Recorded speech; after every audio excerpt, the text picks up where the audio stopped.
Yahweh Shaddai, pinupulot, sinasamba, dinadakilakan namin sa araw at oras na ito. Panginoon, kami ang hihingi ng kapatawaran sa aming naisip, gawin ka ng gawa ng labag sa iyo.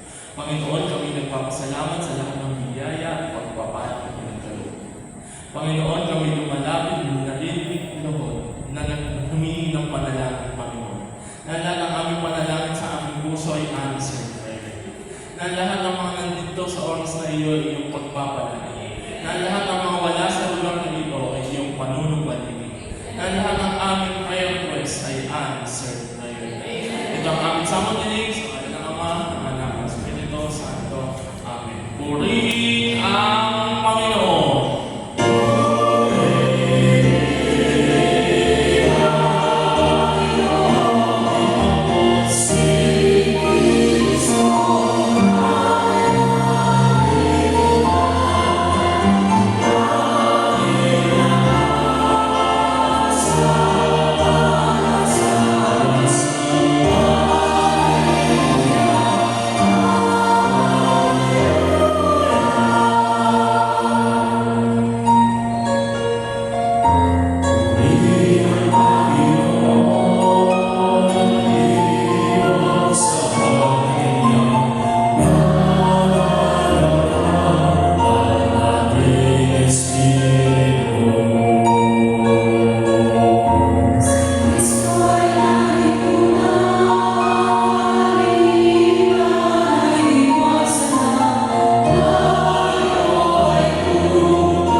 Papulo sa iyo, Panginoon. Pagkaalis ng muna sa sinabi ni Jesus, ngayon mahayag ang karangalan ng tao. At mahayag din ang karangalan ng Diyos sa pamamagitan niya. At kung mahayag na ang karangalan ng Diyos, ang Diyos naman ang maghahayag ng karangalan ng Anak. At gagawin nito, mga kaunting panahon na lamang ninyo ako makakasama. Hahanapin ko ako. Ngunit sinasabi ko sa inyo ngayon, sinasabi ko sa mga inyo, hindi kayo makapunta sa karawakan. Isang bagong utos ang ibibigay ko sa inyo. Mag-ibigan kayo. Kung paano mag-ibigan ko kayo, gayon din naman, mag-ibigan kayo. Kung kayo mag-ibigan, makikilala ng lahat na kayo ang aaliman ko. Mga kapatid, ang mabuting balita ng ating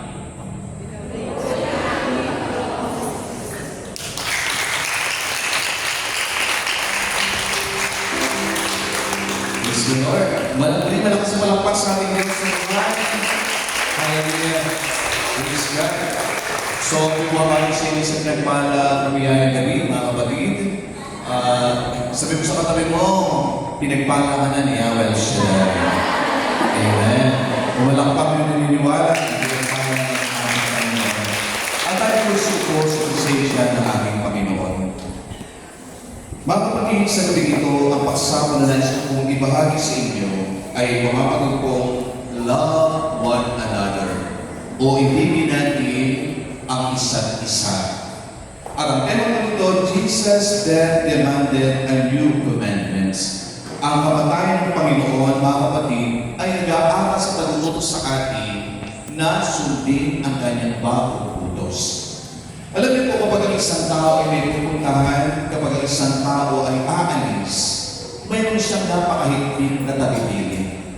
Naalala ko mga kapatid, nung nabubuhay ko yung aming nanay, bago siya mawala na sa kanya, yung parang nawala ng balay na parang iniintay na lang yung oras niya, isa lang ang sinasabi niya at habilin niya. Kapag wala na kami ng iyong ama, magmahalan kayo magkakapatid. Sapagkat kung kayo magmamahalan magkakapatid, malalaman ng iba na kayo pinalaki namin ng maayos. Amen? Ganon din mga kapatid ng Ebanghelyo ito, na ang Panginoon ay nagaganap ng huling hapunan. Ito yung pinaka-farewell niya, mga kapatid, na habilin sa kanyang mga alagad. Ang sinasabi nga dito mga kapatid, sa ating po pinag-aaralan, ang sabi ng Panginoon dito ay, kung paano inibig ko kayo, ay mag-ibigan kayo gaya ng pag-ibig ko sa inyo. Anong sinasabi mga kapatid? Jesus' farewell teaching to His disciple emphasizing a new commandment to love one another as He has loved them. Ito yung huling habilin kasi mga kapatid, nung siya'y ipitkano na ni Judas, ito yung binanggit ng Panginoon sa huling pagkakataon, sa huling hapunan, na ibinibigay niya, hinahabilin niya sa mga alagad. Bakit po? Jesus said that He was departing, aalis na siya. Kaya sabi niya, sa pupuntahan ko ay hindi kayo makapupunta ngayon. Pero isa lang ang bili ko sa inyo, magmahalan kayo. Taas ang kamay dito na marunong magmahal. Di ba? Alam niyo po mga kapatid, ang pag-ibig ang nagbibigay ng direksyon sa buhay ng tao. Ang pag-ibig ang nagbibigay ng pag-asa sa tao para lumaban ang patuloy na mabuhay. Ang pag-ibig din mga kapatid ang nagbibigay sa tao ng napakalaking pag-asa. Kaya tingnan niyo katabi mo, kahit maraming pagsubok, ay kayang-kaya. Patuloy na lumalaban dahil alam niya na may Diyos na nangako, mahal niya tayo at hindi niya tayo iiwan at hindi niya tayo pababayan. Amen? Kaya lang sinasabi ng ating Panginoon, this was the reason Jesus had to give His disciple a new commandment. Alam mo kung kaninong aral dinirektado ng Panginoon sa kanyang mga alagad, sa kanyang mga disipulo, sa kanyang mga tagasunod. Kaya sabi sa kami mo, yung bilin ng Diyos noon sa mga alagad ay bilin din ngayon sa iyo at sa akin na tayong lahat ay mag-ibigan.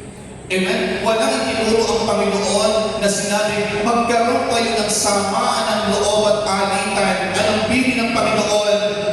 Mag-ibigan kayo sa isa't isa. Kaya nakikita natin mga kapatid, anong sinasabi? These necessary reason a new commandment on love was needed. Tatlong bagay ang ipinapakita po dito mga kapatid na napakahalaga at kailangan. Una, there are times when believers differ. Amen? Ano ibig sabihin? There is always a danger of becoming critical. Bakit po? Minsan, kahit simba na tayo ng simba, minsan kahit kain na tayo ng kain ng komunyon, minsan kahit tayo prayer meeting ng prayer meeting, masama pa rin at masakit pa rin tayo magsalita sa kapwa natin. Taas ang mga dito ng napakabait na. Ha? Yun nga nakakalungkot eh. Pagkatapos magsimba, pagkatapos kumain ng banal na komunyon, pagkatapos ng prayer meeting, pagkatapos makinig ng salita ng Diyos, paglabas ng simbahan, sino pinag-uusapan? Ang kanyang kapwa. Amen? At ang nakakaya pa minsan, okay lang sa labas ng simbahan, minsan saan pa pinag-uusapan ang kapwa at pinipitasan? Sa loob mismo ng simbahan. Sabi mo sa katabi mo, "Uy, Kristiyano ka na. Hindi na dapat ganyan ang ugali mo." Amen ba? Sapagat ang taong lumalago sa buhay espiritual, ang lumalago ay pag-ibig at hindi yung mga bagay na makasisira sa kanyang kapwa. Taas ang kamay ng pinagkikisig sa kapwa. Taas ang kamay ng hindi namimintas ng kapwa. Minsan, ako yung katabi ko. Para mo napakaganda. 3 kulay ang buhok at pagkakadami. Tuyo mo. Dapat, ano nakikita natin sa ating kapwa? Walang iba kundi si Kristo. Walang iba kundi ang ating Panginoon. Kaya anong sinasabi dito mga kapatid? Anong sinasabi dito? Yung critical, mga kapatid, critical criticism. Pasok ka ngayon dito ng walang kapintasan. Kahit ang ganda at wago ng tao, may kapintasan. Kaya sa katabi mo, wala kang karapatang mamintas dahil may kapintasan ka rin. Amen? Wala tayong karapatang mamulan ng kapwa natin dahil meron din tayong ginagawang hindi tama. Amen? May banal na ba dito? Nasa kaway dito ng banal na, ilalagay natin sa isang patuman dito. Amen? Kaya nga sabi ng Panginoon, kasi ang mga alagad may kanya-kanyang ugali bago tawagin ng Panginoon.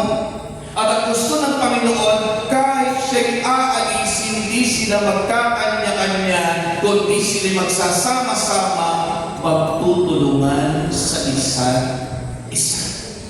Amen? Kaya nga sinasabi ng ating Panginoon, mga kapatid, some become a judgmental, sensory, and divisive. Amen? Minsan nakikita niyo, mga kapatid, may mga Kristiyano napaka-judgmental. Minsan naman nakita mo, lagi na naglilingkod sa Panginoon, nasa Panginoon na napaka-divisive pa. Ano yung sabihin ng divisive?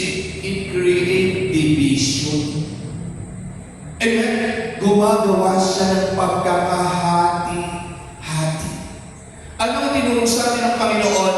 Hindi paderong itayo, kundi ang itinuro ng Panginoon sa atin na itayo ay tulay upang ang nandun ay makapunta dito at ang nandito ay makapunta doon. Taas ang kamay na hindi pinagmumulan ng pagkakawatak-watak. Alam mo yung pagkakawatak-watak? Gawa ni Satanas yan. Amen? Kaya kita niyo si Satanas, hindi siya papayag na magkakasundo kayo lagi. Hindi siya papayag na lagi tayong masaya. Hindi siya papayag na tayong lahat ay nagtutulungan. Gagawa siya ng paraan para yung magandang samahan ay unti-unti niyang wasagin at magkahiwa-hiwala. Amen? Kaya nakikita niyo mga kapatid, na sinasabi ng Panginoon sa ating lahat, dapat tayong mga Kristiyano ay hindi pinagmumulan ng pagkakabahabahagi, kundi pinagmumulan, mga kapatid, ng pagkakaisa. Amen? Kaya na sinasabi, they had been deeply divided. Amen? Bakit po? Minsan, may mga Kristiyano, pag-uusapan ng isa. Yun nakita nito sa isa, sasabihin sa isa. Kaya ano mangyayari? Nagkakaroon ng grupo-grupo. Minsan, alam niyo po, ako lang sa simbahan, din ako nagsimula.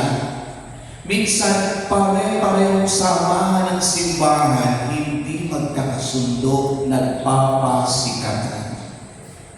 Totoo, hindi. Amen? Makita mo sa uniform pala, gusto nila kakaiba sila. Ano ba? Gusto nila pagka nagkaroon sila ng gatherings, mas marami silang handa. Amen? Gusto nila pag sila ay nag-outing o kaya naman nagkaroon sila mga kapatid nag-retreat doon sa magandang retreat house. Para pag nakita sila ng iba, saan kayo nag-retreat? O syempre, iba kami. Kayo sa amin nag-retreat sa gilid lang ng dagat. Kami may swimming pool, aircon, may magandang cottage. Kayo saan kayo? Kubo-kubo lang kayo. Amen? Biruin mo pare-pareho naglilingkod sa Diyos, pero magkakaiba ang pananaw at laman ng puso at isipan. Kayo po ba'y nagkakaisa dito sa Manginabang? Nasa kamay na nagkakaisa dito sa Manginabang? Yung pagkalumakad sama-sama. Ano ba? Pag kumain sama-sama. Pag nagtawanan sama-sama. Amen? Hindi yung pagka may lakad, ako, ilan lang tayo lang. Yung iba huwag na natin isama magkakaproblema pa tayo. Ay, hindi po yun. Amen ba? Kaya nga sinasabi ng ating Panginoon, mga kapatid, there are times believer, mga kapatid, feel in Jesus' physical presence. Alam niyo po, dumarating sa ating buhay, mga kapatid, na hinahanap natin ang Diyos. Tingnan mo katabi mo. Nakikita mo ba si Kristo sa kanya? Na kapag kayo ay magkakasalubong ay napapasigaw ka ng kapatid, praise the Lord, sister! Sa totoo lang, ang dami kong problema, pero nakasalubong kita. Parang naibsan ang aking mga problema ng makita kita. Nasa kamay na narinig mo yan sa mga kapwa. O kaya naman sasabihin ng mister mo, ang tagal mo naman, inip ako sa iyo. Dahil gusto ko nang maramdaman yung presensya ng Diyos na dala mo galing simbahan, galing prayer meeting. Amen? Bakit? Naalala mo mga kapatid, yung isa nagpagkakao-noon na nagpa-pray over dyan sa Amorsol. Kasi naalala pag pumunta ka ng Amorsol, langit ang mararamdaman mo. Ang sumalubong sa kanya yung mga masusungit. Akala ko pa pagpupunta ka ng Amorsolo, langit ang mararamdaman mo para demonyo. Amen? Bakit? Sapagkat ang itinuturo ng Panginoon, maging blessing kayo sa isa't isa at makita ako sa inyo ng inyong kapwa. Parang walang sumunod doon. Kaya sa tabi mo, ang pagpunta mo dito, hindi na para makinig. Ang pagpunta mo dito ay para, maging kamukha ka ni Kristo. Kaya pag uwi niyo mamaya ng bahay, pagkatok niyo ng pinto, ang sabihin ninyo, sweetheart, buksan mo na ang pinto na, dito na ang kamukha ni Kristo. Pag hindi kami nagbuksan, hindi sila naniwala sa iyo na dumating na si Kristo. Ba? Bakit? Minsan, naalala ko mga kapatid, galing ako ng Ambel, anniversary, overnight, dyan ako dumaan sa monumento. May nakasabay akong sister dyan, nakapugong ng El Shaddai na panyo na napakalaki na, dito po yung El Shaddai. Kaya lang siya yung unang dinatnan namin doon sa jeep, nakahanda doon sa jeep. Meron pa siyang malapad na El Shaddai na bracelet. Mga kapatid, may sok-sok pa doon sa bayot ng bandera ng panyo ng El Shaddai. Alam niyo, lahat ng tao umakyat doon sa jeep, hindi makaakit-akit kasi mga pakanya nakagano sa ano. Dahil tulong nakamanga. Meron isang estudyante na umakyat sa jeep, may kausap sa cellphone.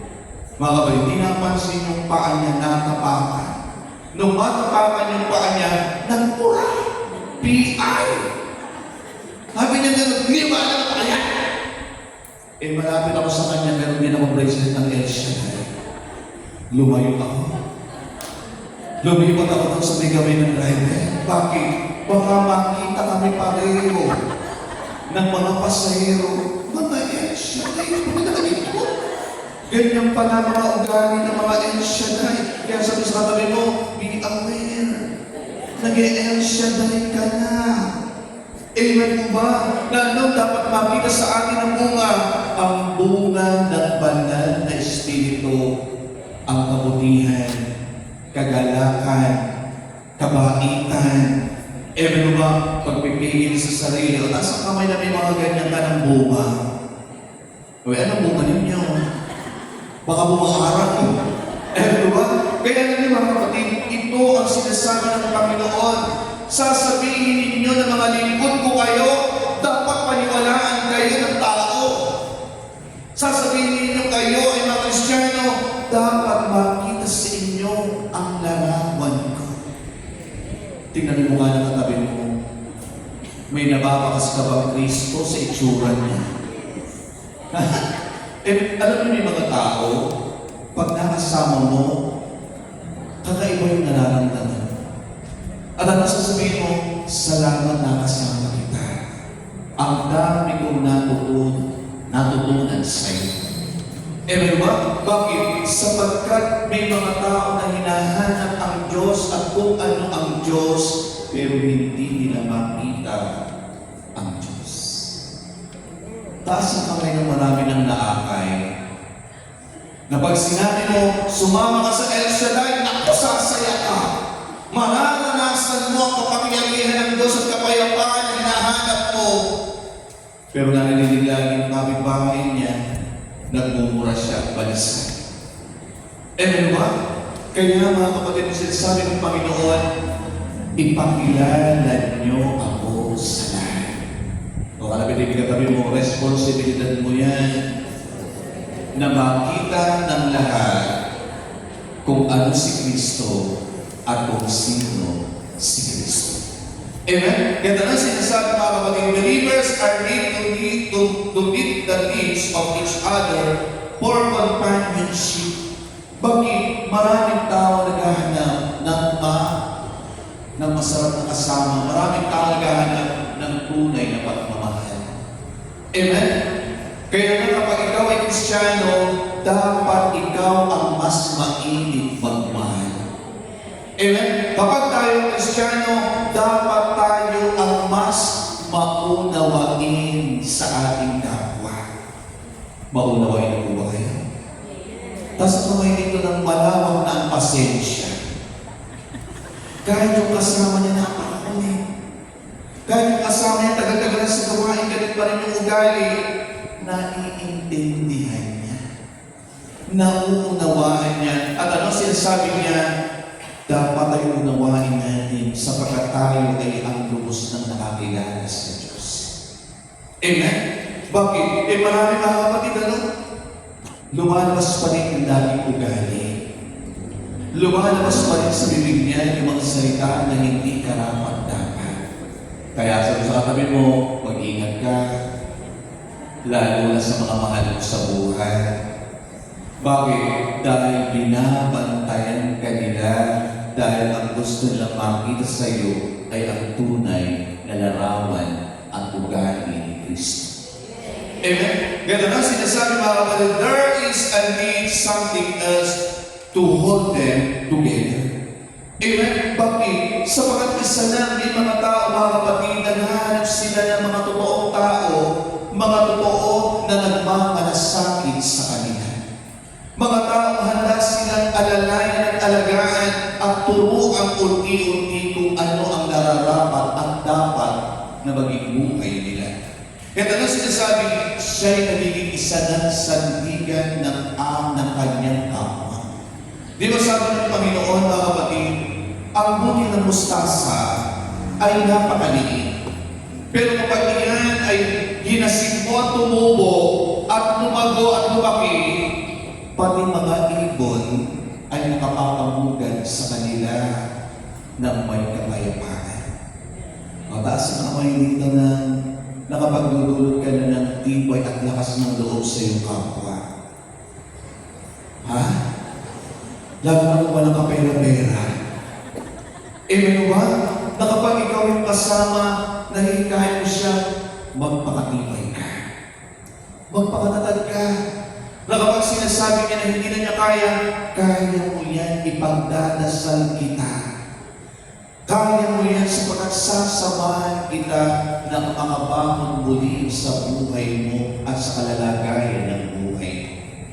Amen?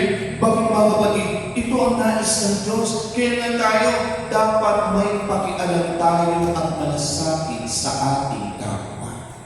Tingnan yung kapwa mo. May malasakit ka yan. Kapag hindi na yung dumadalo, dapat hinahanap mo yan.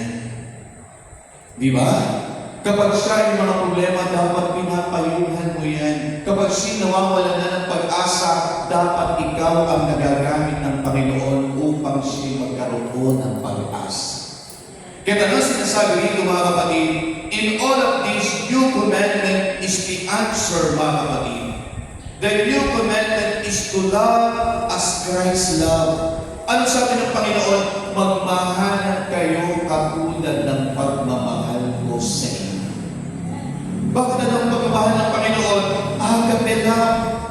Ano yung pagmamahal ng Panginoon? Agape love. Selfless and sacrificial love. Kasi hindi ang kamay na nagmamahal. Handa ka bang magsakripisyo? Handa mo bang ilaan ang buhay mo para sa minamahal mo? O sukatin natin. Sasabihin ng doktor, mamamatay ang mister mo. Pero mabubuhay pag ikaw na misis ang papalit sa kanyang mamatay. Taas ang kamay na tayo mamatay para sa mister mo. Isa lang ang nagtaas. Ano naman? Ano sabi ng sister? Eh, patay na po eh. Wala na mong pag-aalayan, patay na. Taas ang kamay na kaya mong ialay ang buhay mo para sa iyong anak. Sakripisyo. Katulad na ni Bibian kanina, di ba yung pagkakauon niya? Pag nanay ka, talagang hindi ka mapapakali pag ang anak mo ay pinararamdaman. Taas ang kamay na handa mong ialay ang buhay mo para sa iyong anak. Eh, bakit ka sa asawa? Lahat pa kayo balik na.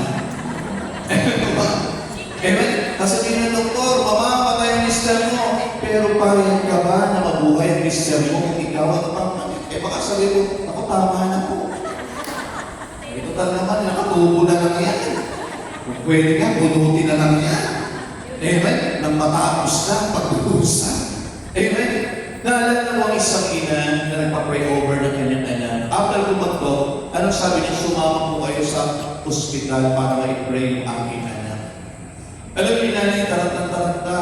Alam niyo, dumating kami sa ospital, nasa ICU ang kanyang anak. At na kami sa salamin. At alam niyo yung anak niya, ang daming tubo at aparatong nakasaksak. Pero nung sabi ng ina na umiiyak, Brother Paul, dito po ang napakasakit sa akin. Ang kalalagayan ka na may kritikal, pero wala akong magawa para sa kanya. Kung pwede lang pagpalitin kami ng kalalagayan, mas kaya ko kaysa makita kung naghihirap ang aking anak na wala akong magawa. Nasa kamay ng mahal na mahal ng mga anak. Di ba pagkamagulang ka, gusto mo pang kumain?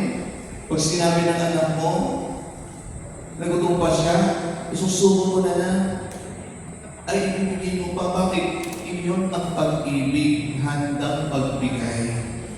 Amen? Bakit ang Panginoon, ang pag-ibig niya ay nagbigay siya sa atin. At ang ibinigay ang patunay ng Panginoon ang pag-ibig niya sa atin ay hindi basta-basta, kundi ang kanyang bugtong na anak ang ibinigay. Taas ang kamay mo nagmamahal sa asawa. Mahal mo talaga asawa mo. Paano mo siya asikasuhin? Paano mo siya ibili ng damit? Paano ka bumili at pagluto ng ulam para sa kanya? Kasi katulad pa rin ba nung bagong kasal kayo? Pataas ang kamay, mas masarap ang luto mo ngayon kahit 20 taon na nakasal kayo. Kasi naman kami noon, sabi nung anak, Nay, gusto ni tatay gulay. Wala ka pupunta tayo sa gulayan. Alam mo saan pupunta yung nanay? Yung sa mga lantang gulay. Ang sabi ng anak, bakit naman mo lanta, nay? Baka hindi kayo ni tatay, tatay mo lang naman nakakain. Ako po. Minsan, yung mga pagmamahal, ayaw mo nang magluto, bibili ka lang sa mga kanto-kanto, di mo alam kung anong hinalo dyan, pakakain mo sa minamahal mo. Kasasabi yung pagkakain na kita, mahalin mo ng pagkain sino nagluto. Di mo alam sino nagluto. Ano ba? Bakit? O, taas ang kamay dito pag nag-birthday yung mister mo, daman na mahal mo siya. Paano mo siya ibigin ng damit? Baka kaya mo, bili tayo sa ukay-ukay. Hindi mo alam kung buhay-buhay may ano ba? O, taas ang kamay na nagmamahal. Kaya din sabi niyo sa asawa, parang malang tumugon. Sa anak, mahalaga. Yung pangatlo kaya, sukatin natin ang pagmamahal. Sasabihin ng doktor, mamamatay ang biyanan mo. Pero mabubuhay ang biyanan mo pag ikaw na madugang ang papal. Taas ang kamay na handang i-ari ang buhay para sa biyanan. Naku, wala na brother Paul, buti nga wala na. Pero ba? Kasi nang masusukat ang tunay na pag-ibig. Pero ang sukatan ng pag-ibig ay handang magsakripisyo, hindi makasarili, handang pag-alay ng buhay para sa kanyang minamahal. At ikaw tinuturo ng Panginoon, minahal ko kayo at ang pagmamahal ko sa inyo ay gawin nyo rin sa kapwa ninyo kung paano ko kayo minahal. Eh naman tao, nasa kami nagmamahal sa kapwa. Paano yung quality ng pagbibigay mo sa kapwa? Naalala ko yung anak ko, maliit pa yan, mahilig talaga sa chocolate. Eh pumunta ako sa prayer meeting, may nagbigay sa akin ng 3 tudlero na malalaki. Naku, tuwan-tuwa naman ako. Nakalagay pa sa klase na duty free. Eh ako naman, basta pinakain ko sa kanya, isa lang naman kasi yan, titignan ko muna expiry date. Naku, expiry 3 years na pala. Ako po, isa lang yung anak ko papatayin. Ano ba? Ganun ang tao magbigay. Wala ng quality. Ano ba? Masarap magbigay kapag busog ka na. Kapag satisfied ka na. Di mo ba? Kaya minsan pag nagkikita sa aming bahay ng ulam, mga 4 na araw na, yung cake, mga 5 araw na, ay, pamilin mo na yung cake. Pero nung bago dating yung cake, at saka bago luto ang ulam, ayaw ipapigay. Di ba? Pero nakakalaso na, ipinamimigay sa kapwa. Amen? Ito ang sinasabi ng Panginoon, kung paano minahal ko kayo, kung paano pinahalagahan ko kayo, mahalin yun, pahalagahan ang inyong kapwa. Kahit sino pa yan, kahit ano pa yan.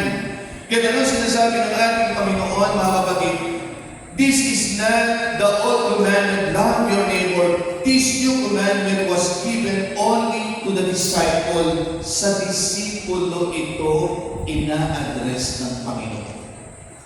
Naalala ko na ako po yung unang mag-mission, mga kapatid, sa probinsya. Ang napuntahan ko probinsya, naku, ang titigas ng ulo ng mga manggagawa.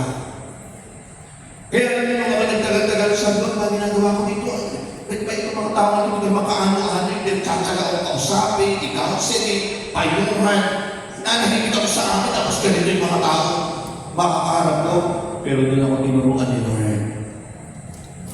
At ang tinurong ng Panginoon, mahalin mo at pahalaga ng kapwa mo kahit hindi siya kakaya-aya sa'yo.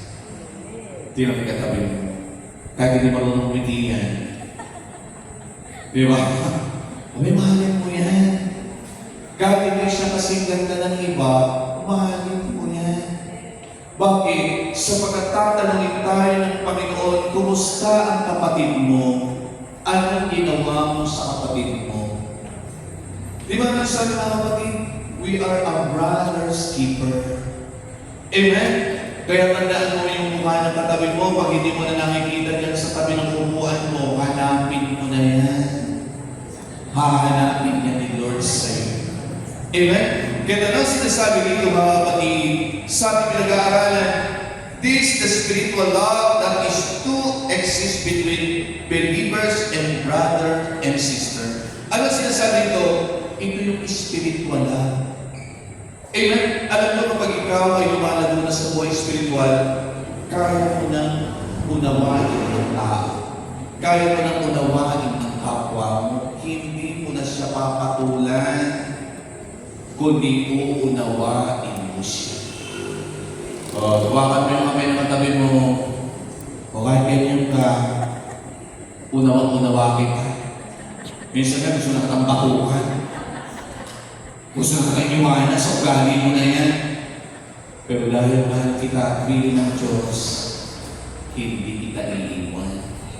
Mananatili tayo magkakasama at nagkakaisa sa pangalan ni Jesus.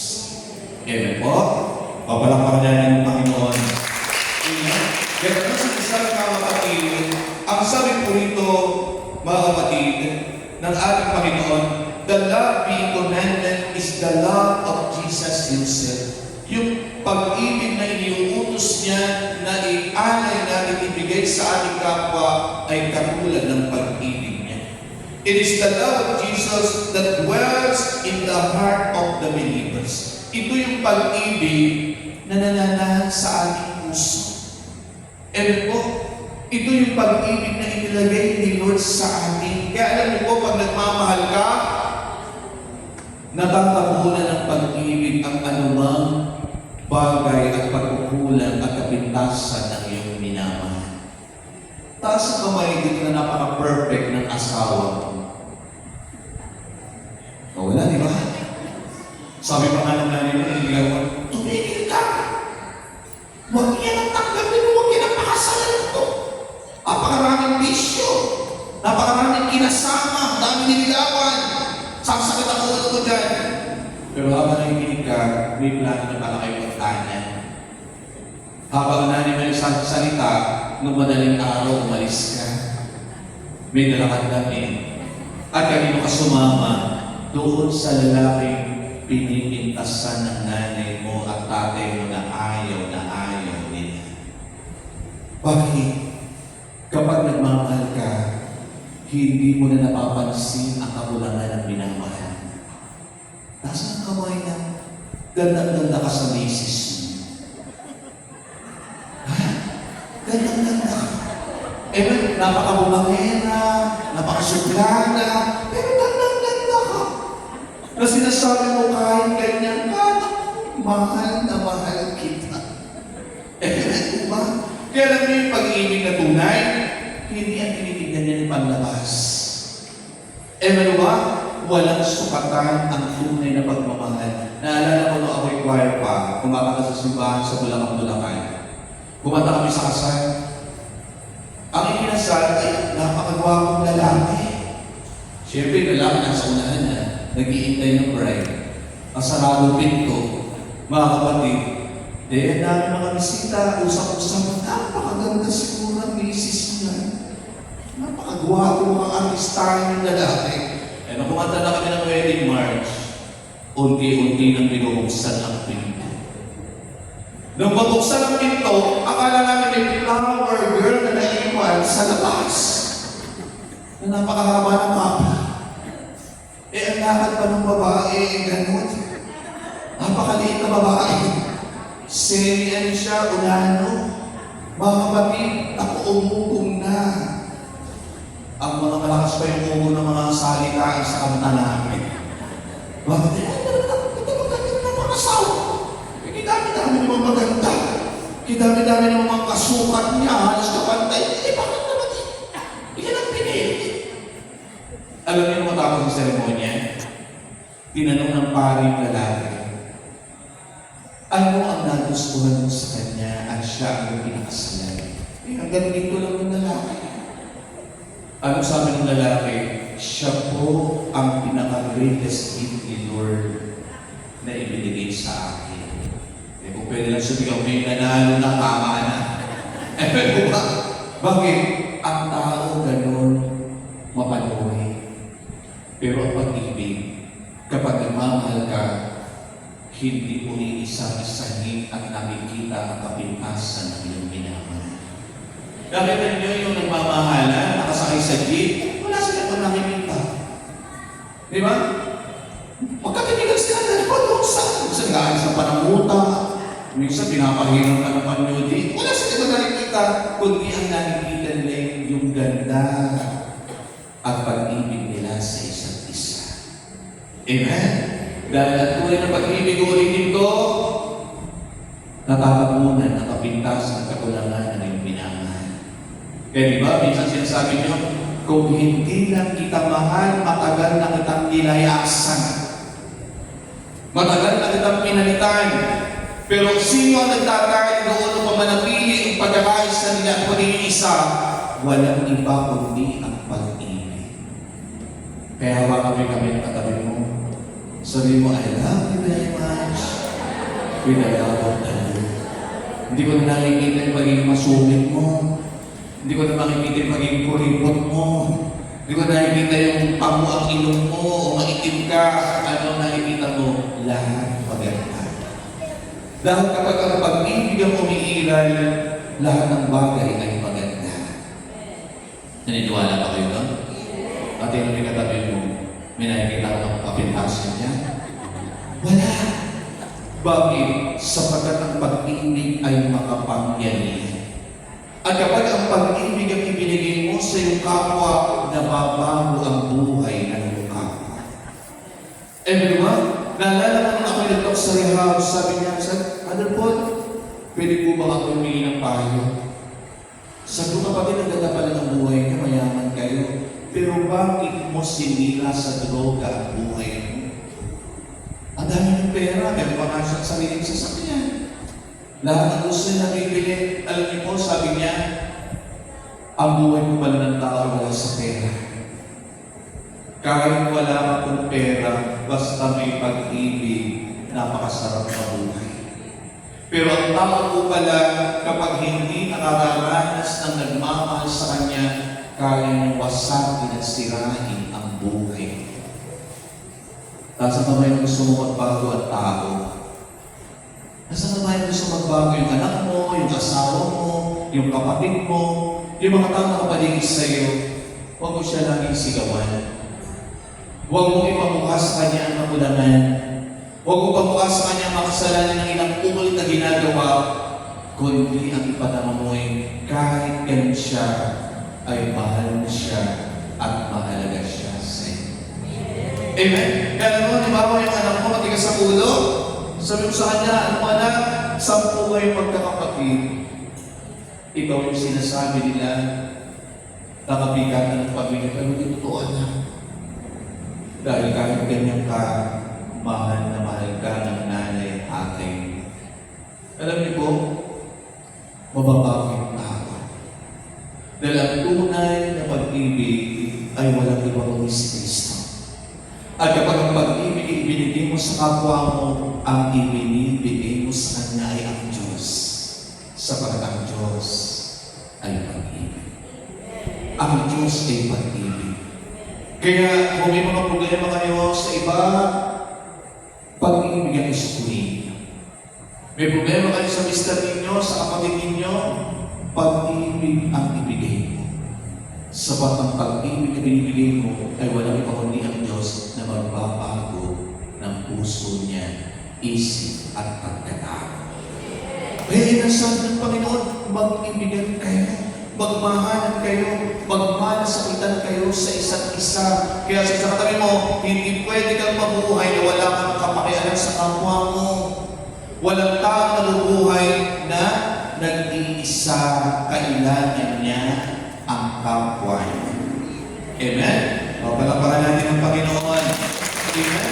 Kaya sinasabi na love that causes one to hunger after union to God and God's people.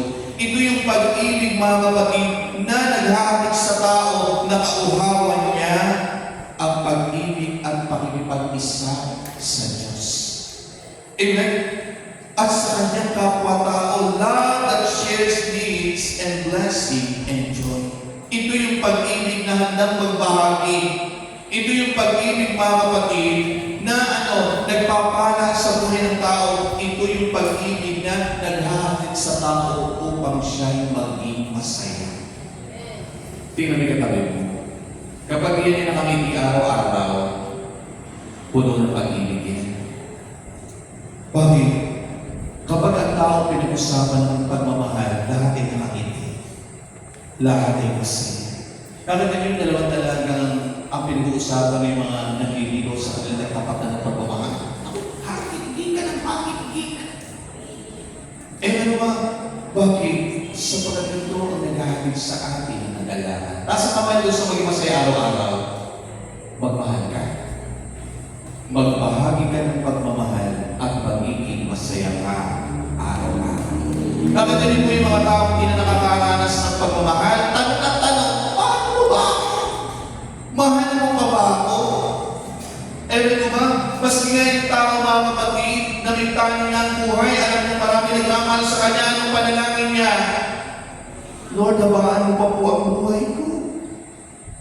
Pagalingin niyo pa po ako. Marami ang nagmamahal sa akin. Masasaktan sila. Pero yung tao may taning na buhay at hindi nararamdaman ng pag-ibig sa asawa, sa anak, sa pamilya, ano manalangin niya? Lord, huwag mo na po paabutin mo sa sinabi ng doktor na 3 buwan. Ngayon pa lang ay kunin mo na ako. Dahil wala naman palang halaga ang buhay ko dahil walang nagmamahal sa akin. Kaya sa katabi mo, bumili ka namin. Kasi mahal ka ni Lord. At mahal kita bilang kapatid kay Kristo. Amen? At ang panghuli mga kapatid, the love and spiritual life that share good example to others. Amen? Ano sinasabi dito mga kapatid? Ito yung pag-ibig na nagiging halimbawa tayo sa iba. Taas ang kamay na nasasabi sa iyo ng anak mo pag laki niya, gusto niya ikaw ang gayahin niya. Wala na ang kausap. Masasabihin siya ng anak mo, Nay, alam mo, pag nagpamilya ako, gusto ko ikaw kamukha ko. Sa pagpapamilya, kasi ganda ng pamilya natin. Dahil gusto ko paglaki ko, kamukha ko. Kasi bait-bait mo, responsable ka. Pero kung tatanong mo yung anak mo, na, paglaki mo ha, gayahin mo ako. Kayo na lang. Kawawa naman ako pag kayo ginaya. Ano ba? Bakit? Huwag mo lang sabihin Kristiyano ka. Ipakita mo sa buhay at halimbawa mo na totoong Kristiyano ka.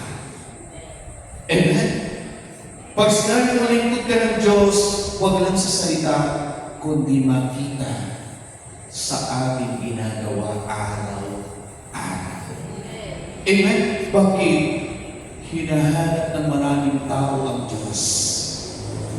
Pero ang Diyos ay Espiritu at walang nakakikita sa maliban ng buwan.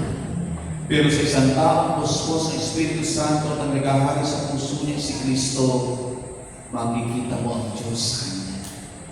Tingnan mo ulit mo ka na katabi. Pag naghahanap ka sa Diyos, titigan mo ko. Makikita mo sa akin si Yahweh El Shaddai. Pag namamroblema ang mister mo, sabihin mo, halika na, titigan mo na ako, ako wala problema. Kung sinabi ng mister mo, may sense ka na sa akin. Amen? Wala si Kristo. Kaya alam niyo yung mga tao, makita mo pala, blessing na sa iyo ang pagdating niya. Totoo mo yun. May tao bumisita sa iyo, tuwang-tuwa ka. May mga tao na bumisita sa iyo, kaya ano ginagawa mo dito? Okay na magtatagalian sa akin ang amas niya. Amen ba? Bakit? Iba ang nakikita sa atin. Amen?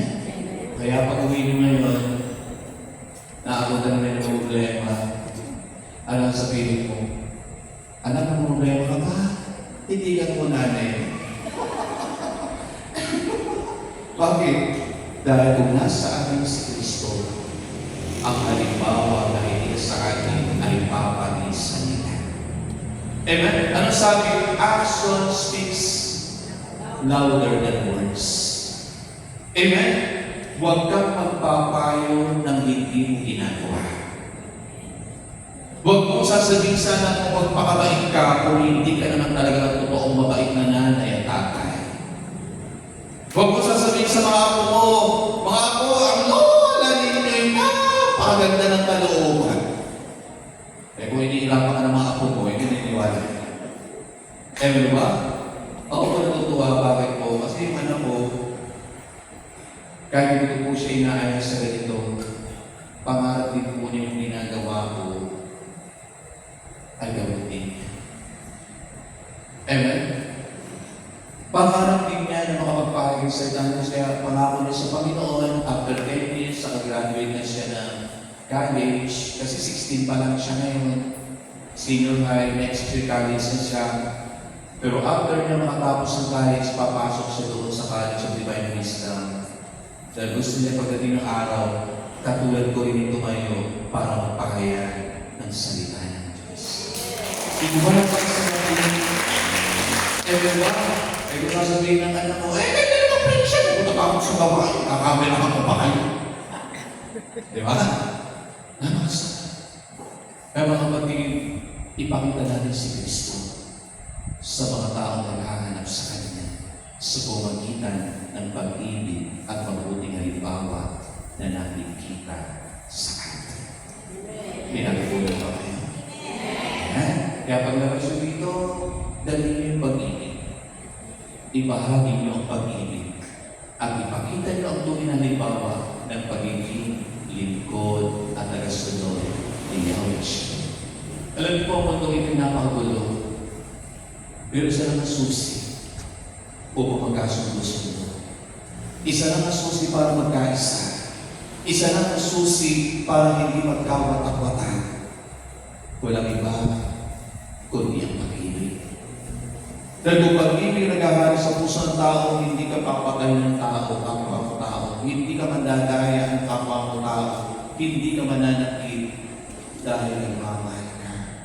At ito ang bilin ng Diyos. Magmahal kayo katulad ng pagmamahal ko sa iyo. Magsitay po tayo na. Pasok natin ating kamay sa Panginoon. At sabihin natin, Lord, tunay mo na napakahirap ang ipakita ka sa buhay natin. Subalit naniniwala po kami na ang pag-ibig na itinanan mo sa aming puso ang siyang mamumuo sa pagmagayan na kami kayo mga lingkod mo na tinawag sa kapanahonan. Sa pag-ibig na ito na nasa aming puso ay aming ibabahagi, aming ipapadala sa aming kapwa.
Sisir ka, ating na sisir-sir. sa lahat ng mga nangyayari. Ang iyong mga pangako ay di na maitatao, lalo na lumalang sugat natin. Kaligtasan kaya na pagkat naghihintay sila sa aming pag-asa. Pag-ibig na ang susi ng lahat, ang siyang natulog sa ating lahat. Ako kaibigan, isang kapangyarihan na matulog sa ating lahat. Pag-ibig na ang susi ng lahat, ang siyang matulog sa ating lahat. Ako kaibigan, isang kapangyarihan na matulog sa ating lahat. Pag-ibig na ang susi ng lahat, ang siyang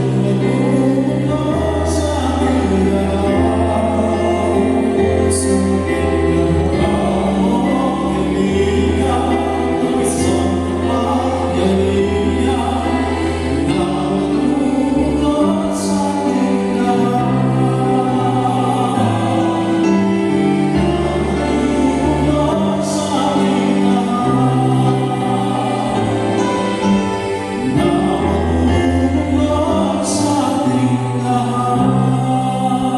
Mga kapatid, taglay natin ang isang kapangyarihan na magbubuklod, maghahatid ng kapayapaan, kagalakan, pag-asa, at magandang buhay. At ano yung susi na yun at kapangyarihang hawak mo, walang iba kundi ang pag-ibig na ilagay ni Lord sa ating puso. Pag-uwi nyo, dali niyo yung susi na magbubukas sa lahat ng blessing ni Lord. Walang iba kundi ang pag-ibig na makapangyarihan, at ang pag-ibig na makapangyarihan ay walang iba kundi ang Panginoong Yesus. Saan man kayo pumunta, dalhin niyo ang pag-ibig. Sino man ang kausap niyo, ipanaman niyo ang pag-ibig. Amen? Dahil kapag ito ay ginamit natin, mararamdaman nila na hindi sila nag-iisa at dapat ang Diyos sa pangako niya na hindi na tayo iiwan at hindi na tayo pababayaan. At sa oras ito, pagsamasamahin natin ang ating mga natatanging panalangin, kasama ang mga panalangin ng ating mga kapatid para sa Luz kagalingan ni Brother Joseph Huber Santiago, para sa kagalingan ni Sister Lilian, Sister Rita, Sister Flordelisa, Sister Mimima, Brother Ronald, Sister April Rose, Brother Francisco, Brother Mario, Sister di magbasa si Sister Salvador, Sister Jessie, Sister Isabelita, Sister Chlorine, Sister Marisa, Brother Ricardo, Sister Andrea, Brother Mario, Brother Mariano, Brother Roland, Brother Devon, ganyan po ang kagalingan ni Brother Edgar, Sister Estelita, Sister Philomena, Sister Estelita Manrique, Brother Alfredo, Brother Ina, Sister Ina, Sister Teresita, Sister Cecil, Brother Nelson, Brother Ruben, Sister Lucita, Sister Otilio ba to? Brother Otilio. Sa oras nito, Lord, dalayan ko po na pagpalain po lahat ng tinatas ng mga panalangin ng hiling ng mga kapatid, ang kanilang mga prayer requests, ang kanilang mga handog, nasulat mo binasulat ng mga kahilingan, inaantin po namin ang answered prayer, at alam po namin na niniwala kami na anuman yung handog namin na ari para sa iyo ay ibabalik po ng higit sa sapat sa amin. Pagpalain mo rin po ang aming mga buhay, hanap po ay kinubukod ang aming mga mahal sa buhay.